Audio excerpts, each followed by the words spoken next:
Okay, before we get into it, if you haven't watched video 1 of this series, you need to stop right now and go watch it. I'm serious, this video is not gonna make a lot of sense if you don't know what's on that first video.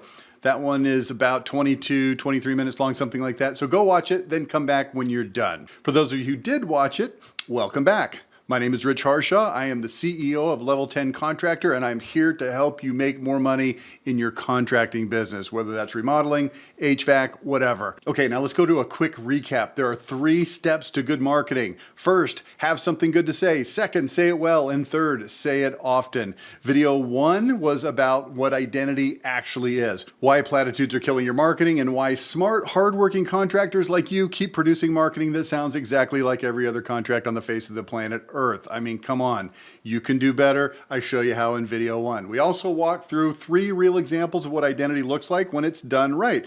Remember this? 6 nails per shingle, no sales pressure, and no deposit hopping. And I told you that I'd play some of the actual ads from those today, and that's what I'm gonna do.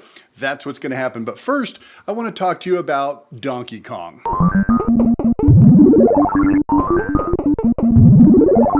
It was the summer of 1981. I was inside the makeshift arcade at Taco Bueno fast food restaurant on Beltline Road in North Dallas. I was 12 years old and I had basically discovered plutonium. I figured out that if I pushed up on the glass on the front of the Donkey Kong machine, I could slip my little prepubescent arm inside the machine and pop up to 99 free credits. Me and my friends played for free all summer long. What can I say? I was a resourceful kid.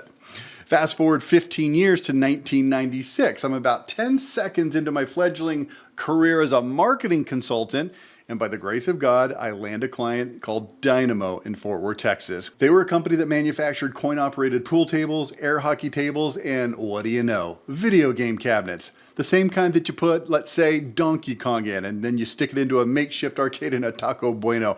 I was in marketing heaven. But Dynamo, they were in a tough spot. They had lost millions of dollars the year before, and they were desperate for answers. There was a lot of problems, but the biggest one was foreign competition. Asian imports were selling basically the same stuff that they were for essentially half the price. So I spent the first 3 or 4 months there single-handedly resurrecting their pool table business. That was quite an operation. And then I helped them launch a killer air hockey table called Hot Flash. You can still see those in arcades to this day. It was another smashing success. By the end of that year, they had flipped back into the black and reported a $7 million profit. Yeah, I'm gonna take most of the credit for that because they were on fumes when I showed up. Finally, they asked me to help them sell more video game cabinets. My pleasure. I sat down with their sales and executive team, and the first question I asked, what makes your cabinets better? And they said, hey, they're stronger. I said, okay, stronger, but how? They said, well, they're built better. And I said, I heard you, but how specifically are they different and better? And so they started rattling some things off, 16 screws on each side of the cabinet, cleat and bracket construction. Okay, all of that sounds good. So how do your competitors stack up? Oh, they also have 16 screws and cleat and bracket construction. Okay, so what else? Come on, guys. You're trying to sell these things for twice as much money. You're telling me they're built better. How are they built better? All I'm hearing is the same crap that everybody else does. How are your cabinets built better? And they kind of sheepishly looked at each other and they stammered for a minute. And then one guy mumbled something about dowel rod construction. I said, hey, wait a second, what's that? Excuse me? A baking powder? Now, I know what a dowel rod is, but what does that mean in this context? And he said, well, here's what happens. We drill holes on both sides of the wood. We fill the holes with industrial strength wood glue and then insert a 1-inch long hardwood dowel rod. It increases the structural integrity of the cabinets. Okay, that makes sense. So then I asked him, what about your competitors? Do they have these dowel rods? No, they don't. It's too expensive. It's too time consuming. It's too hard to do. And I thought, okay, now we're finally getting somewhere. Okay, next question. How many dowel rods are in each cabinet? They looked at me like I'd asked them how to splice the genome. You know that Nate Bargatze bit about George Washington, nobody knows? That's kind of what this was. Nobody knew. How many liters are in a gallon, sir? Nobody knows. So I asked, well, what do you mean nobody knows? Does somebody know? And they said, oh yeah, Dan knows. Okay, who's Dan? Dan's the guy that drills the holes. Okay, let's ask him. So somebody ran down to the factory floor to round up this guy, Dan. And a few minutes later, a surprisingly tiny guy with a beard showed up. He had a patch on his shirt that said Dan. That's how I knew it was Dan. Hey, Dan, listen, man, how many dowel rods in each cabinet? And Dan says, I don't know. I've never counted before. There's a machine with a template. I just follow it. Listen, buddy, would you mind going down there and counting real quick? Just real quick. And so he did. He came back a few minutes later and he announced the number. 172. 172 hardwood dowel rods in every single cabinet. Honestly, I thought he was going to say something like 20 or something, but nope, it was 172.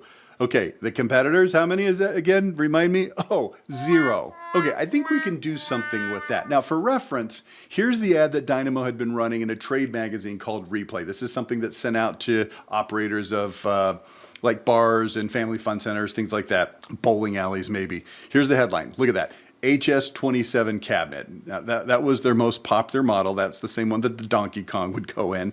And then check this out. Buried on the third bullet point. Look at that. The third bullet point in like 5-point type. It says built with both cleat and dowel construction. Okay, like anybody's going to even see that, let alone know what that means. There's no explanation. There's no number, 172. There's no context, just a bullet point. It probably went completely over everybody's head that read it. And by the way, nobody read it because look at that thing, okay? So I rewrote the ad. Took me about 8 minutes. New headline, 172 hardwood dowel rods. Take a look, okay? See how big and bold and beautiful it is at the top of the page. It's unmistakable. It's unambiguous. You don't need a degree in woodworking or do they have degrees in woodworking? Whatever. You don't need that to understand that 172 is probably a lot. You don't need to know anything about cabinet construction to understand that 0 is probably a lot worse than 172. The number does all of the work here. It's specific. It's instantly mentally verifiable. It implies quality without ever using the word quality. And it makes every competitor look like they're cutting corners. They're trash. Hence the subheadline, other brands inexplicably have 0.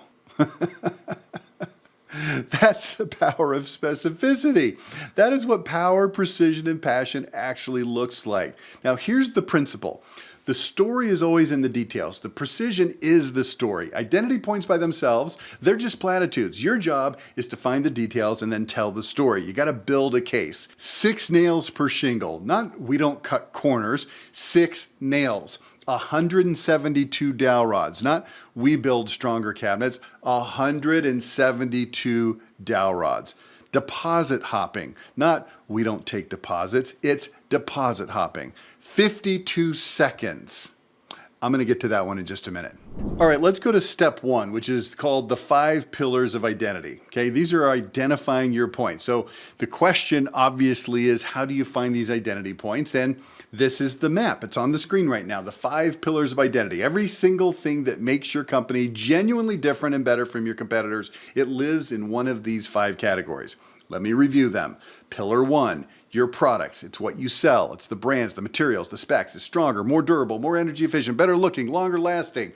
Manufacturer warranties that others don't offer. Things like that. Pillar 2, workmanship. This is how you install it. It's your standards, your processes, your attention to detail. Do you slow down for quality? Do you use your own crews or do you use subs? Do you have install standards that go above and beyond what the other guys do? Pillar 3, bedside manner. This is how you treat people. Communication, punctuality, no sales pressure, clean job sites, accurate quotes, no pricing games. It's the human side of your business, okay? Bedside manner. Pillar 4, core values. This is what you stand for. Integrity, accountability, trustworthiness, financial stability. These are the principles that drive every decision you make. Look at that. There's more of them. Look at the pillars and you'll see them, okay? Here's pillar 5, culture and reputation. This is your story. It's your origin, your community involvement. It's your online reviews, your awards and accolades, your employee spotlights. It's the DNA of your company. Now, here's what I want you to do. Go through each pillar, look for things that map to what you're already doing well. Find 3 things from each pillar that are the DNA of your company, things that you're legitimately proud of, things that customers rave about. Identify your company's identity points. If you choose 3 from each pillar, that's 15 identity points. It's simple math, okay? That's a lot, I understand. and not all of them weigh equally. And we're going to worry about prioritizing them in just a minute. For now, I just want you to choose 15. This is how you set your identity's foundation. Now, what do you do with those? You go to step 2, which is building a case. Most contractors stop short. They identify their identity points and then they just try to, say them. We don't cut corners. We are trustworthy. We have great products. And it doesn't work because those are, they're platitudes. Having an identity point doesn't automatically make it believable. You have to pour some water on that identity seed, put it in the sunshine so it will grow. You have to build a case around it. Here's a way to think about it. Your company's on trial, the customer is the jury, and you're an attorney, and it's a life or death sentence. So you have to convince that jury before they ever sit down with your salesperson, before they ever call you, before they even click on your ad if possible, you have to convince them that you are the obvious choice to do business with, regardless of price. You have to build a case, point by point, layer by layer, so that the jury is already leaning your way before the closing argument ever starts. Now, there's 2 phases to building a case, the discovery and the presentation.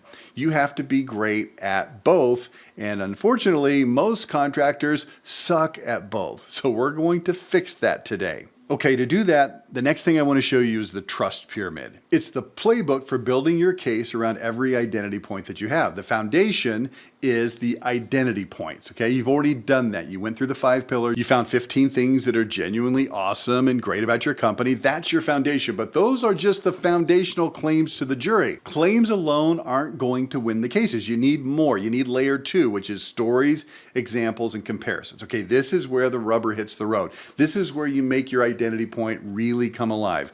Again, not just we use 6 nails per shingle, which is a great start, but also the story of what happens when a roofer uses 3 or 4.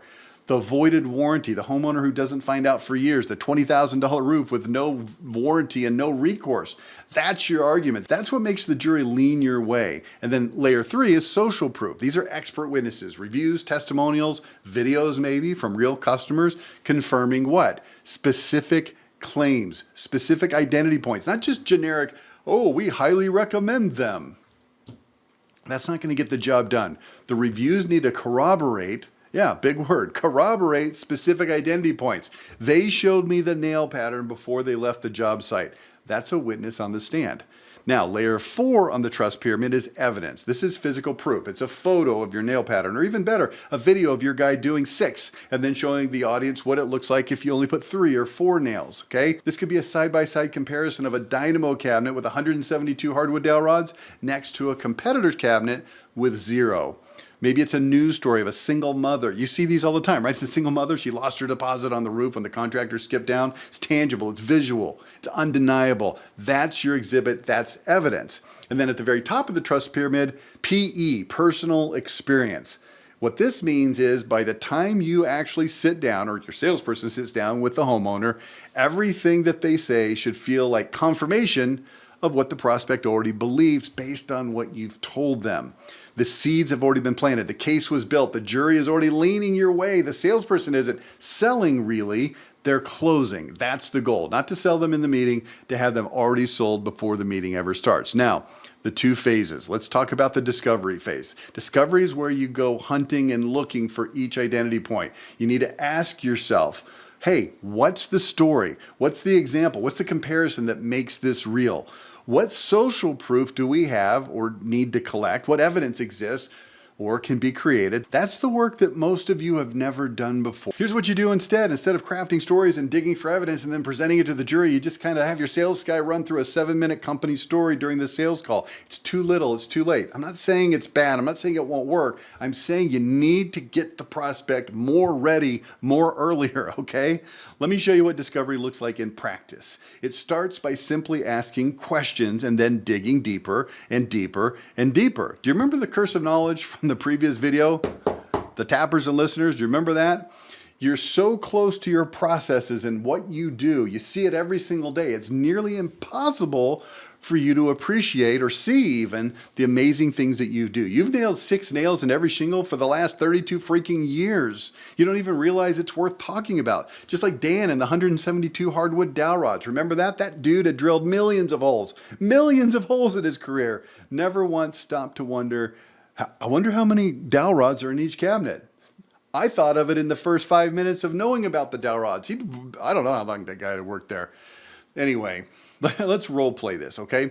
Let's start with this idea of 6 nails per shingle. So you sit down with your install crew, you sit down with your sales manager, sit down with whoever has any good information on this topic, and you determine what all of the 15 identity points are across the 5 pillars, okay? Remember, we've already done that, hopefully, by now, okay? Now, let's say that you guys determine from a priority standpoint that no cutting corners is a big identity point. You're sticklers in your company for doing everything by the book, and you got a thick book, man, okay? So you ask your team, what are some areas where we absolutely do not cut corners, and maybe where other roofers might cut corners? Trust me, you're gonna have to wade through 3 to 11 or 27 minutes of shallow nonsense before you get to the good stuff. The problem is you don't really know what you're looking for, so you have to sift through a bunch of possibilities. Your goal is to keep asking questions. Remember Dynamo, strong cabinet, 16 screws, Cleaton bracket, keep pushing, digging deeper. It took me 5 minutes, 10 minutes or something like that to get to the 172 thing, and then it took another how many ever minutes to get Dan to count the darn things. But even then, what kind of dowel rods? Poplar, hardwood. How many? Again, Dan, go find out. Send them back to count it. It took half an hour to finally get the detail. 172 hardwood dowel rods. That's how it always goes. It always takes time. Remember, curse of knowledge. You don't even know what you're looking for because the stuff that's really cool, you don't think it's that cool. Now, your team might talk about any number of ways that they don't cut corners, and any of them might be a worthwhile story to tell. But here's a tip for you. I want you to look for things that normal people, homeowners, can understand even without knowing anything about what you do. A normal person can understand that 172 hardwood dowel rods, that's a lot. And they would probably make a cabinet really, really strong, especially compared to, I don't know, let's say 0 hardwood dowel rods, okay? For roofs, if you start talking about felt underlayment or flashing or structural decking or ventilation, stuff that's important, but stuff that might go right over normal people's heads, it may not land as strong. Here's something that regular people understand with no additional context. Shingles. Yeah, you know what that is? The shingles. People know what that is. Nails. They also know that. 6. That's probably better than 3. Okay, so then when you have that detail, then talk it through. What are the problems that happen when other companies cut this particular corner? Give me some examples. And the team might say, well, for starters, the roof is weaker with less nails per shingle. There's a reason the standard is 6 nails. Where did the standard come from? Well, it came from the manufacturer. Let's say it's GAF. Okay, so why would other companies, contractors cut this corner?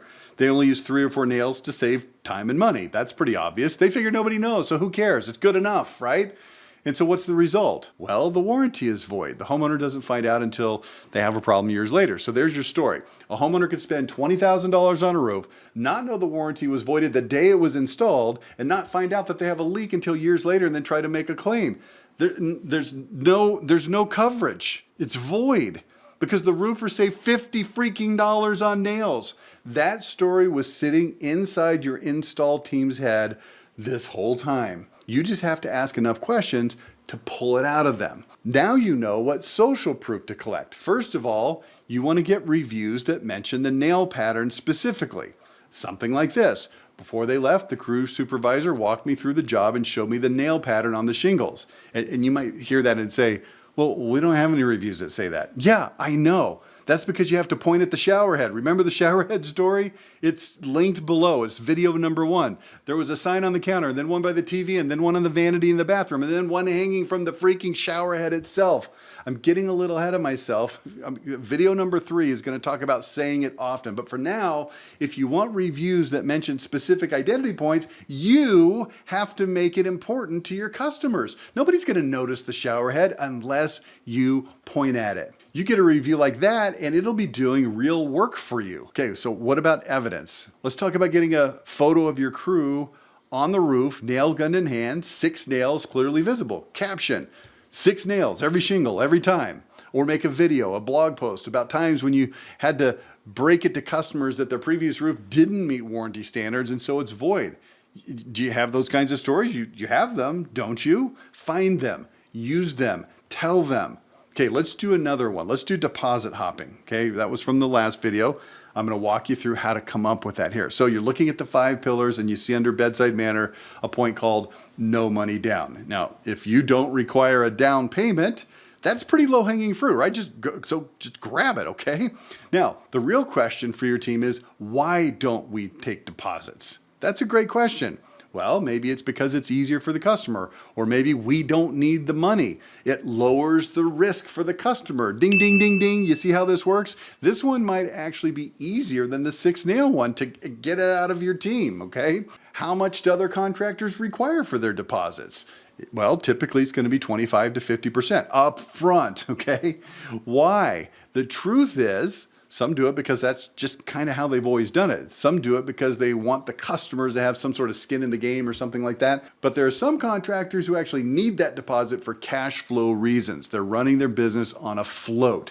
They take a deposit, they use it to buy materials for a different job, one that they already took a deposit on, but they already spent that money, so now they need the new deposit to cover that job. And when it's time to do that deposit guy's roof, they need to go find another customer to give them another deposit to cover the materials for that guy. It's a financial house of cards, and every single homeowner is at risk. That's deposit hopping. Name it, explain it, make the homeowner feel the risk. The story is right there. You just have to ask why. Okay, now let's talk about 52 seconds. Remember I mentioned that earlier? This one actually happened live at a seminar I was teaching in Toronto. I was working with a group of contractors and I asked one of them, who was a roofer, what was the most important thing about the way he treated his customers? And he said, communication. Okay, that's good. Tell me about that. He said, well, we always respond quickly. And I said, well, what does that mean specifically? And he said, well, we always respond to texts and calls right away. Can you guess what I asked him next? How fast is right away? He said, I don't know, pretty fast. Okay, so here's a marketing trick for you. If you ask a question and you don't know the exact precise answer because you've never measured it before, like how fast you respond, well then guess what? Nobody else knows either. So you can just pick a number that's directionally true. We're not trying to lie to people, but find a number that's directionally true and then use that, okay? So I asked the guy, what do you guess the average time response is? And he thought about it. And while he was thinking about it, I said, what about 52 seconds? How about 52 seconds? And he kind of laughed for a minute and he said, yeah, probably something like 52 seconds. And I said, okay, here's your identity point. Fastest responding roofer in the area. Average response time, 52 seconds, even at 3 a.m. And he said, wait, what? 3 a.m.? And I said, look, has anybody ever texted you in the middle of the night or called you in the middle of the night? And he said, well, yeah, it's happened a few times. Actually happens a couple times a year. I said, so what happens? Do you respond in the middle of the night? And he said, yeah, I do. And I said, would you be willing to be woken up 5 times a year if it meant you could legitimately claim a 52-second average response time even at 3 a.m.? And he said, yeah, I guess so. I said, okay, here's what you do. Let's make a video. You're just going to sit down on camera. Use your cell phone. It doesn't matter. Just sit down, look right into the lens, and then say this. We are the fastest responding roofer in the area. Our average response time is 52 seconds. We respond to texts and phone calls, even in the middle of the night, even at 3 a.m.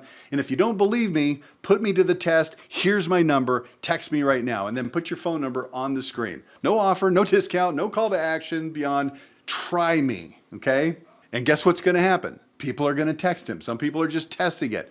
And then he responds in 40 seconds. And then they put a comment in to that video. And the algorithm sees the engagement. The video spreads. And now every person who sees it has one thing in their head about this company. They respond fast. That's brain space. That's identity. And it started with one question. How fast specifically? That was the story. It was right there. He just hadn't ever known to go looking for it. Okay, let's talk about the presentation phase. After all of that, the examples that we just went through, that was all the discovery phase. That's where you find the raw material. Presentation is where you turn it into actual marketing. It's the radio ad, the TV commercial, the Facebook video, the website content, the home show banner. That's all presentation. And I want to be honest with you, presentation matters enormously. How you write it, how you produce it, how you deliver it. That's what turns a great identity point into marketing that actually wins. Now, presentation comes down to 2 things, copywriting and visual appearance. But Copywriting, it's a craft. It's a whole separate discipline. And you might be thinking, well, that's easy. I'll just get ChatGPT to write the copy. And that's not a bad idea, but also you have to be careful because the hardest part about copywriting is making sure that you're talking about the right things, which is why discovery is so friggin' important. 6 nails is a lot more powerful than no shortcuts, but copywriting, it's outside of the scope of this video. So I'm going to leave that topic. I'll come back and I'll cover it another day in another video.